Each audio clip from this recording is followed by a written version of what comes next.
Salam alaikum. Continuons avec la partie vasculaire de l'appareil cardiovasculaire.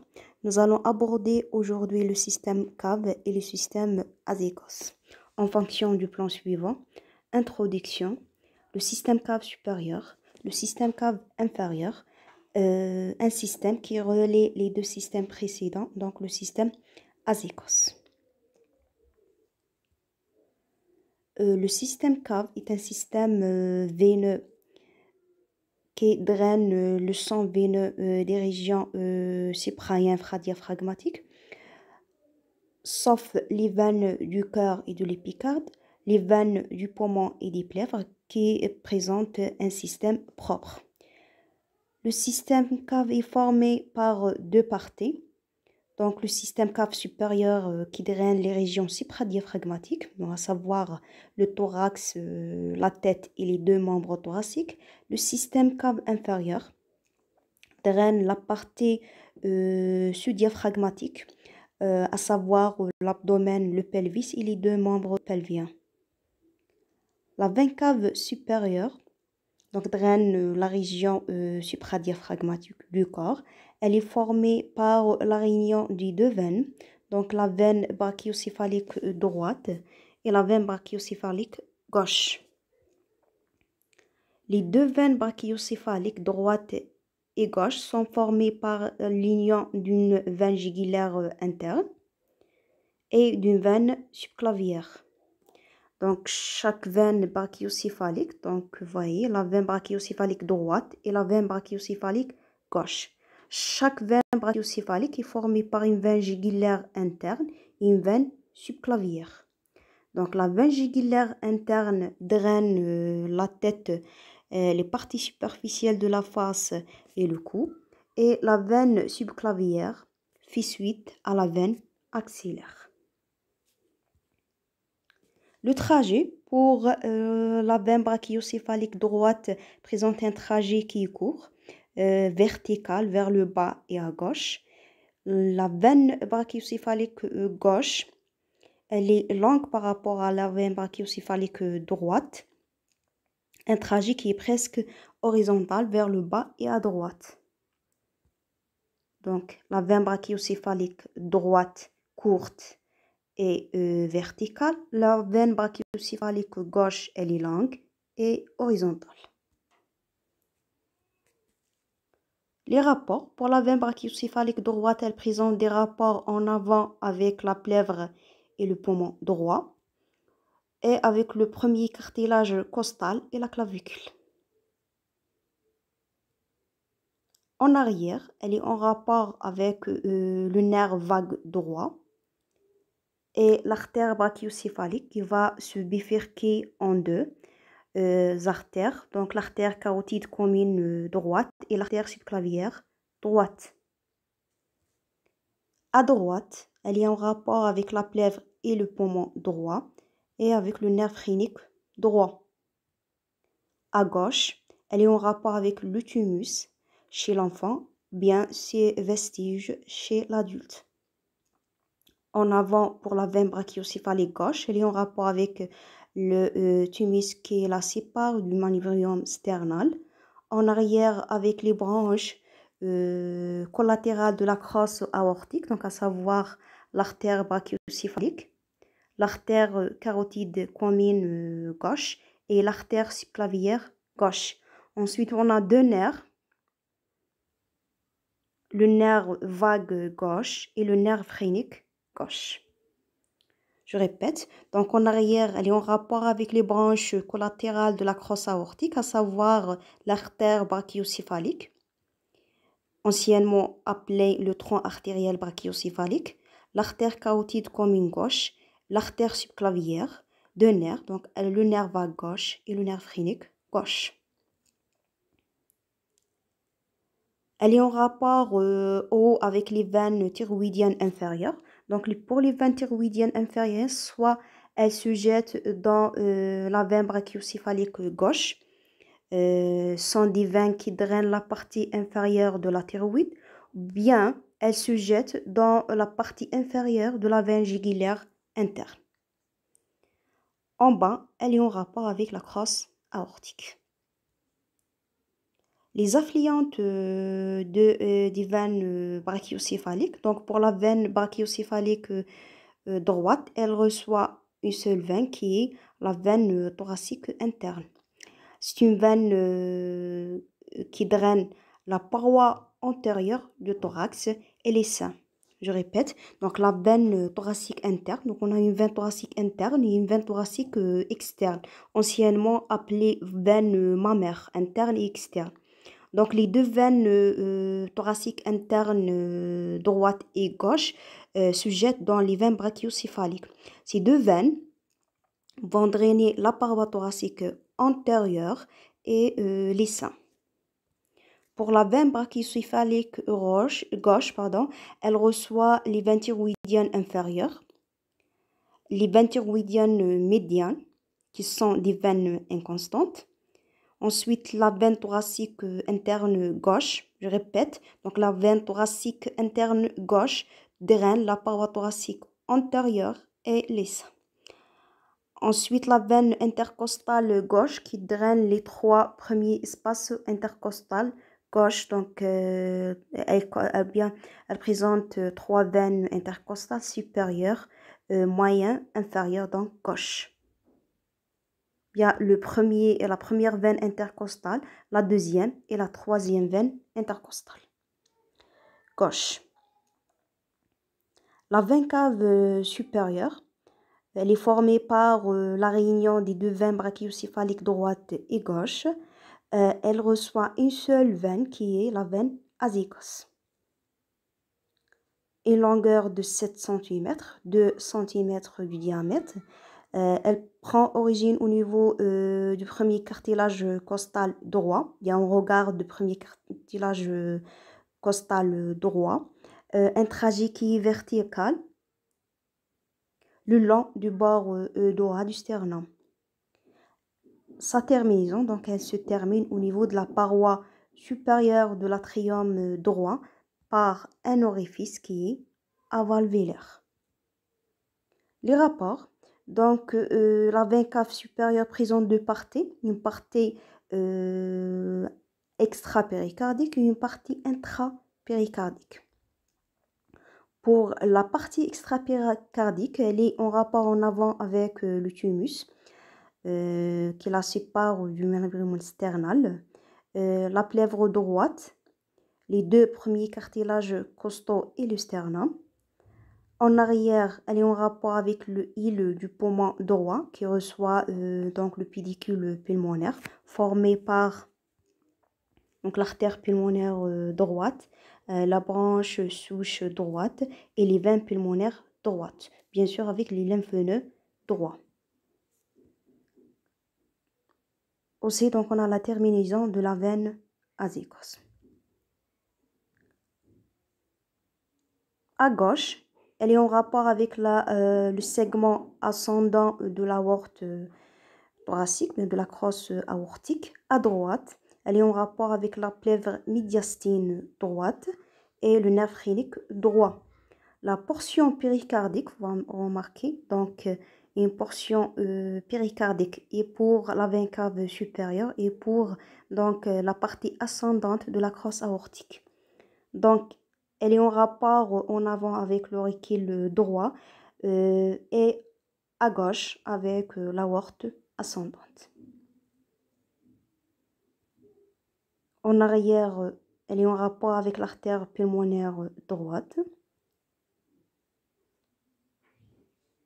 Le système cave inférieur, donc c'est un système qui draine la région sous-diaphragmatique, l'abdomen, le pelvis et les deux membres pelviens.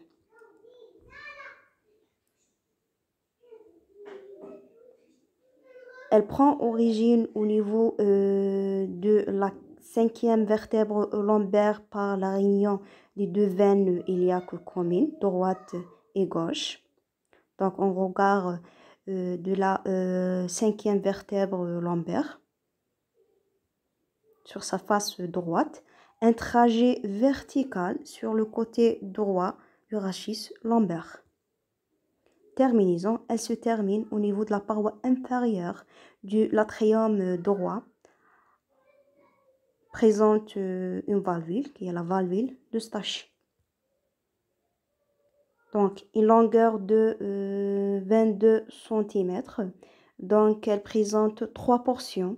Une portion abdominale, une portion diaphragmatique au niveau du diaphragme et une portion courte thoracique.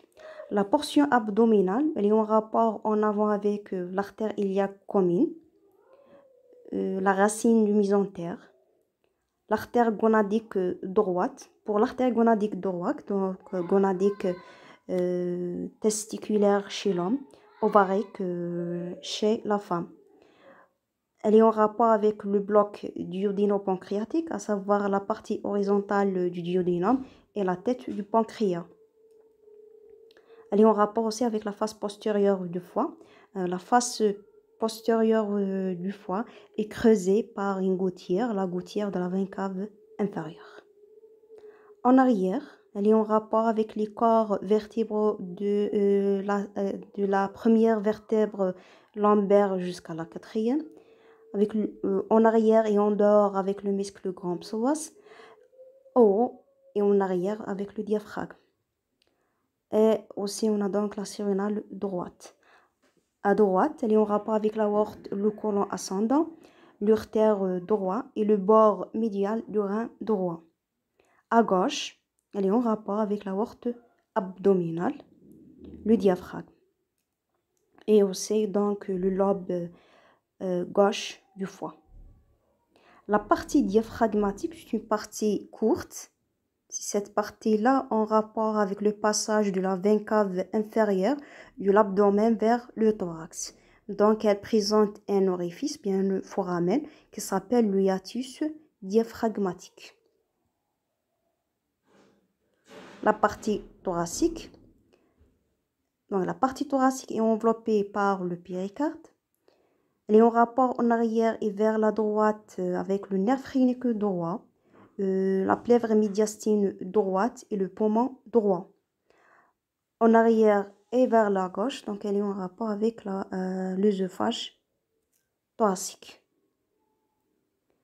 Elle reçoit donc plusieurs veines, à savoir les veines rénales droite et gauche.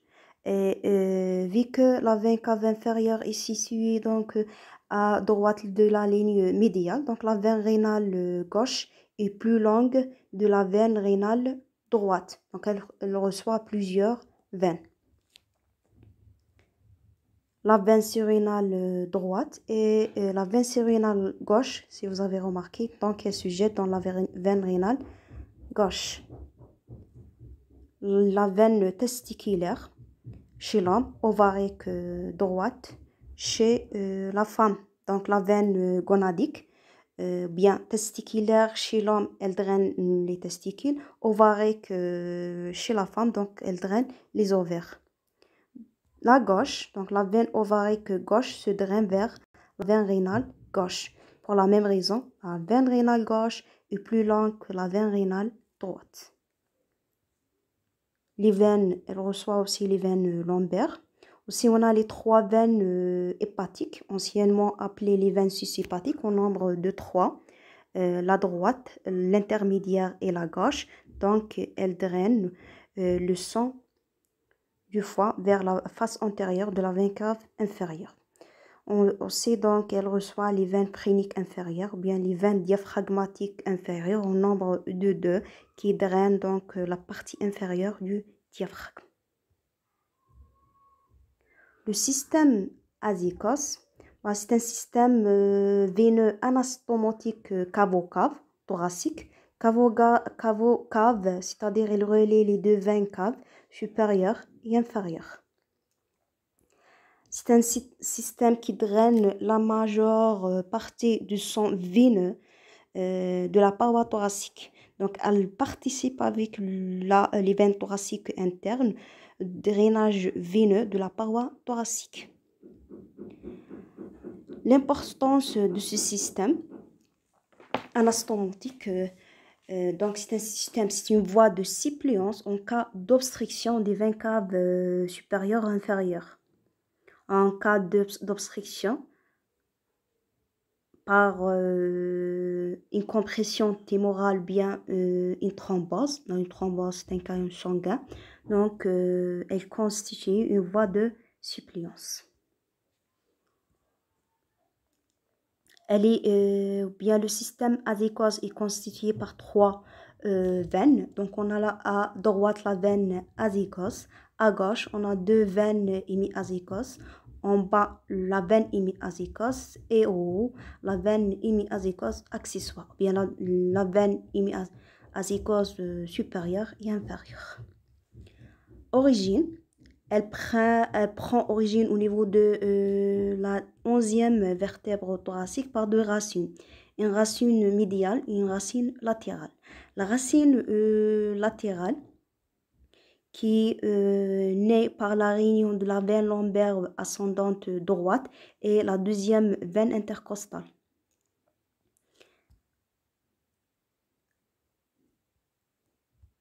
Donc ça, la racine latérale formée par la veine intercostale, la deuxième veine intercostale droite et la veine lombaire ascendante.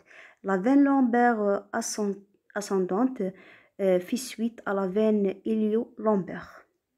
La racine médiane, c'est une racine qui est inconstante et qui est née de la face postérieure de la veine cave inférieure. Je répète, donc deux racines. Racine latérale et racine médiale. La racine médiale, elle est inconstante, elle naît sur la face postérieure de la veine cave inférieure. La racine médiale naît par la réunion de deux veines, la deuxième veine intercostale et la veine lombaire ascendante. La veine lombaire ascendante fait suite à la veine ilio-lombaire, une veine collatérale de la veine iliaque interne, bien de la veine hypogastrique. Donc, un trajet lent de 25 cm présente deux parties, bien deux segments. Le segment ascendant et la crosse de l'azécose. Pour le segment ascendant, il est situé dans le médiastin postérieur, sur la face latérale des vertèbres thoraciques. Donc, il est antérodroit par rapport au rachis dorsal. Il est en rapport avec les artères intercostales droites, avec l'œsophage, le pédicule pulmonaire droit, je répète, donc il est formé par l'artère pulmonaire droite, la branche souche droite et les veines lombaires, bien les veines pulmonaires droites, supérieures et inférieures. Aussi, donc, on a les ganglions lymphatiques, les artères bronchiques et les veines bronchiques. Le poumon est plèvre droit et le conduit thoracique. La crosse de l'azécose se forme en regard de la quatrième vertèbre thoracique et elle se jette sur la face postérieure de la veine cave supérieure. La crosse de l'azécose est en rapport avec le poumon et la plèvre droit, l'œsophage en arrière et la trachée. C'est donc on a le nerf vague droit. Elle se termine au niveau de la face postérieure de la veine cave supérieure. L'hémiazécose donc se forme à hauteur de la 11e vertèbre thoracique, comme la gauche, par deux racines aussi. Donc on a une racine médiale et une racine latérale. La racine latérale, elle fait suite à la veine lombaire ascendante et la deuxième veine intercostale. Donc la même chose comme la veine azécose. La racine latérale, médiale, pardon, elle est inconstante aussi. Elle naît de l'arc rhéno-azégo-lombaire. Donc, c'est une racine, celle-là, naît de l'arc rhéno-azégo-lombaire entre la veine rénale gauche, la veine lombaire et donc la veine intercostale. Donc, deux racines. Une racine latérale qui est née par la réunion de la deuxième veine intercostale gauche et de la veine lombaire ascendante. Aussi, la veine lombaire ascendante fait suite à la veine ilio-lombaire. Ça, c'est donc la racine latérale. La racine médiale Donc, c'est une racine qui est inconstante. Elle naît de l'arc rhéno-azygo-lombaire. Un trajet, donc un double trajet ascendant et un trajet transversal. Vous voyez, un trajet ascendant et un trajet transversal. Le trajet ascendant toujours on est au niveau de médiastin postérieur. Donc, elle est appliquée contre la paroi, bien contre la colonne vertébrale, mais cette fois-ci sur la partie gauche. Donc, antéro-gauche par rapport au rachis dorsal. Le segment transversal, au regard de la 8e, bien la 7e vertèbre thoracique, donc elle se termine au niveau de la veine azygos. Donc, terminaison, elle se termine au niveau de la veine azygos. Pour la veine hémiazygose supérieure ou bien accessoire, l'origine est variable. Soit elle prolonge la première veine intercostale. Donc, ça, la première veine intercostale. Donc, soit elle prolonge la première veine intercostale, ou bien elle prolonge la quatrième veine intercostale. Elle prolonge la quatrième veine intercostale. Donc, elle présente deux segments, un segment descendant et un segment horizontal. Dans ce cas-là, donc les trois premières veines intercostales se jettent dans la veine brachiocéphalique gauche. Donc, le système azygos présente de nombreuses variations anatomiques. Un trajet double, donc un trajet descendant dans le médiastin postérieur antéro-gauche par rapport à la colonne vertébrale, et à la hauteur de la 6e ou bien la 7e vertèbre thoracique, présente un segment horizontal pour qu'elle s'abouche dans la veine azygos. Donc, pour les veines affluentes de la veine azygos, donc on a premièrement la veine intercostale supérieure droite. Donc, ça, c'est la première affluente de la veine azygos. Ça, c'est la crosse de l'azygos qui se jette dans la veine cave supérieure. Donc, cette première affluente reçoit trois veines qui drainent les trois premiers espaces intercostaux. Donc, la première, la deuxième et la troisième.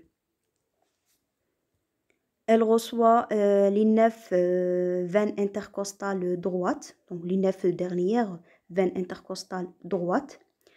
Je note ici, donc on est aussi au niveau de la paroi thoracique postérieure. Donc ce sont des veines intercostales postérieures. Pour les veines intercostales antérieures, ce sont des veines affluentes des veines thoraciques internes, droite et gauche. Elle reçoit donc les veines hémiazygos supérieures et inférieures. Donc la veine hémiazygos reçoit les 5 dernières veines intercostales gauche et la veine hémiazygos accessoire reçoit donc les 7 premières veines intercostales gauche ou bien les 9 premières veines intercostales gauche. Donc ça, c'est la deuxième variation anatomique. Donc dans ce cas-là, donc les trois premiers espaces intercostaux se drainent vers la veine brachiocéphalique gauche par une seule veine, bien la veine supérieure, la veine intercostale supérieure gauche. Voilà en ce qui concerne le système cave et le système azygos. Je vous remercie.